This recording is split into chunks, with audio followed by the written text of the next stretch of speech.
Welcome to our channel. Today, we're going to walk you through the simple steps of requesting a credit line increase with Capital One. Whether you're looking for more purchasing power or just want to improve your credit utilization ratio, a credit line increase can be a helpful tool.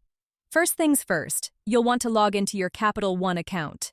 You can do this either through their website on your computer or through the Capital One mobile app on your phone or tablet. Once you're logged in, take a look around for the Account Services section. It's usually located somewhere on the main dashboard or within a menu option. Click on that. Now that you're in Account Services, you'll need to find the option to Request a Credit Line Increase. It might be listed under Credit Line or Increase Credit Limit. Once you've located it, click on it to start the request process. Capital One will likely ask you to verify some information to ensure it's really you making the request.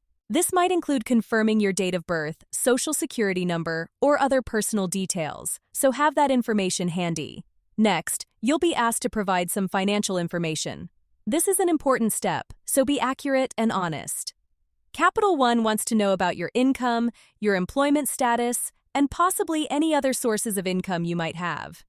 They'll also likely ask about your monthly housing payment, whether you rent or own.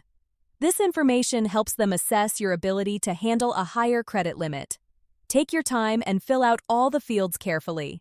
After you've provided your financial information, you'll be asked to specify the amount of credit line increase you're requesting. Think about how much you actually need and what you'll be using the increased credit for. It's generally a good idea to request a reasonable amount that aligns with your spending habits and financial situation. Don't just ask for the maximum amount possible if you don't really need it. Finally, you'll have a chance to review all the information you've provided. Double-check everything to make sure it's accurate. Once you're satisfied, submit your request. Capital One will then review your information and make a decision. You'll typically receive a notification within a few days, either by email or through your online account, letting you know whether your request was approved or denied. If approved, your new credit limit will be reflected in your account shortly thereafter. If denied, don't worry. You can always try again in a few months, especially if your financial situation improves. Don't forget to like this video and subscribe to our channel.